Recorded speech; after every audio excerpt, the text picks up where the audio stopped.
150 other suicide bombers. So what we're concerned about here is the reaction, the onslaught, the reaction here and in Pakistan. I was in Pakistan earlier this year, and there is a huge amount of anti-American sentiment.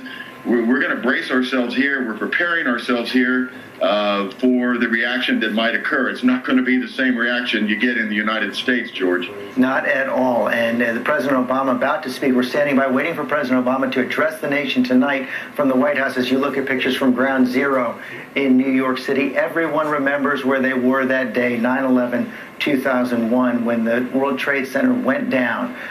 Two planes going into the World Trade Center ordered by Osama bin Laden, Brian Ross. Absolutely, and he boasted of the fact that he was the only one who thought that that actually would succeed and bring down the towers, not to mention, of course, the flight that attacked the Pentagon and the flight that was brought down by the Hornet passengers outside Pennsylvania down in 93.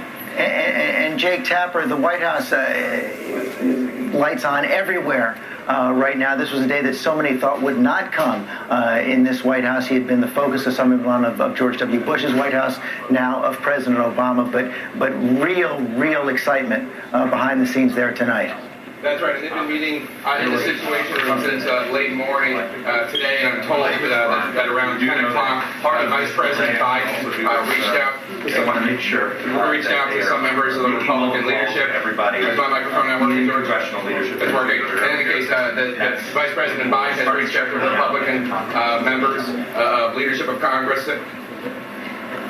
Okay, Jake, thanks very much. So we had some audio trouble right there. He was just talking about Brian Ross bringing the leadership of Congress. They were notified this evening as well in just the last couple of hours as the White House became sure that Osama bin Laden had been captured. And this was one issue, as you know, George, where there was very little partisanship. Both Republicans and Democrats do anything possible to get bin Laden. There was no doubt this was a symbolic and beyond that a key victory going after al-Qaeda to kill or capture bin Laden. And no one really thought they'd have a chance to capture him, but they certainly was every effort to kill him and those around him. And this success tonight is a ringing success, a major victory. A huge success for the American military, for the American intelligence, a huge success tonight for President Obama. We've just received a 2-minute warning. He will be speaking shortly from the White House. President Obama will address the nation to say that Osama bin Laden has been killed.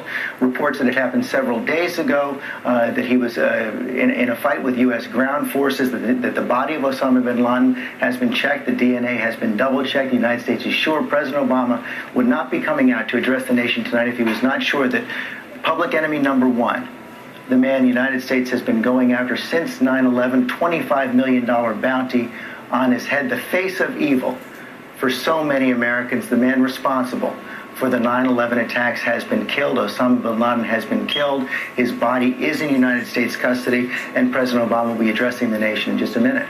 Absolutely, and the significance of this for law enforcement, as Pierre has reported, now to keep an eye on, will there be a reaction? Will those people who perhaps were planning attacks see this as a signal to go ahead?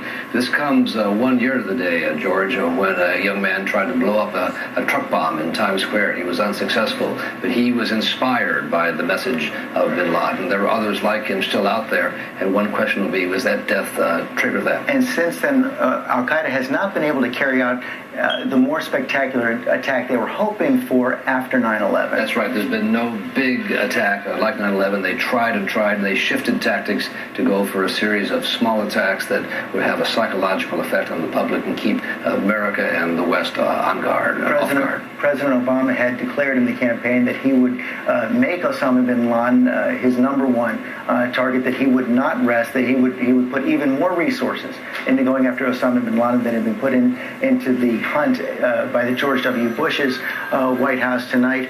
As we approach the 10-year anniversary of 9/11, we have learned that Osama bin Laden has been killed. As we wait for President Obama to address the nation, I want to go quickly to Martha Raddatz. You've been hearing it.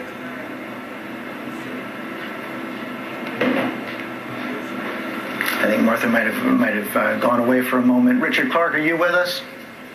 Yes, George, I am. If you could just talk about the what had gone into the effort. You were the head of counterterrorism at the White House for so many years to target bin Laden. Well, there were attempts to kill him beginning in 1998 when President Clinton put his name on the hit list. And the CIA was ordered to do that inside Afghanistan. That didn't work. There was an attempt to get him by U.S. forces when we invaded under President Bush in October of 2001. That didn't work, and he was able to escape into Pakistan. And it appears from where he was captured or where he was killed that he may have been in Pakistan all of these last 10 years in that wild outback area where American forces had a very, very difficult time going. That's why the Predators were so key in flushing him out. But it sounds like perhaps the U.S. forces went across the border to get him. Clearly, the U.S. forces had to go across at least to get the body. And that does mean that there will be a reaction in Pakistan. Of course, I think that's inconsequential. This is exactly what President Obama said he would do, that he would go across the line into Pakistan to get a high-value target. That was a very controversial thing when he said it during the campaign. Both Republicans and Democrats criticized him, but he meant it when he said it, and he obviously ordered it to happen. And Pierre Thomas, you cover the Justice Department, the FBI. Osama had been in their sights for so many years. Are you getting any more information now on how this may have gone down? Well, again, my sources are saying exactly what we've been reporting, that this was military/intelligence, not law enforcement involved. I do have a source confirming that they do have the body. We believe that a law enforcement agency, probably the FBI, did do the DNA analysis. Now, one of the things that's very important here is that the U.S. government has made bin Laden the focus. I can tell you the Attorney General, the FBI Director, the Homeland Security Secretary all make terrorism the #1 thing that they do every day. Okay, thank you, Pierre. I want to go to John Carl now, our congressional correspondent. The leaders of Congress, Republican, Democrat alike, have started to get briefed, John? Yes, they sure have, George. And I've also been talking to national security sources. And the key thing that I've learned is that this was an attack on the ground, that U.S. Joint Special Operations Command forces went in, did this attack on a compound that they had been monitoring for months. They had believed that they had a good line on where bin Laden was for months, wanted to be absolutely sure, and wanted to go in on the ground, George, which, as you can imagine, what kind of a dangerous operation this would have been. But they wanted to do this so they could get the body, so there would be no doubt that they had killed bin Laden.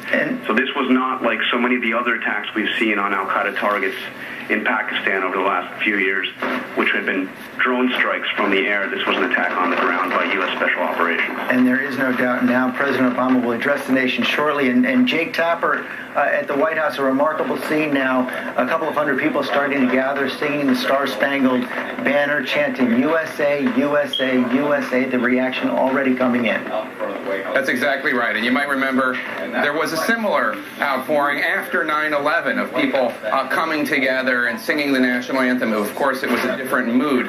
This is more jubilation, and the jubilation outside the White House with tourists gathering, chanting USA, singing the national anthem is not unlike the jubilation here at the White House with aides and officials having been huddling in the Situation Room excuse me, since late morning. And President Obama, of course, about to address the nation. We're told a few more details to add to what others have said.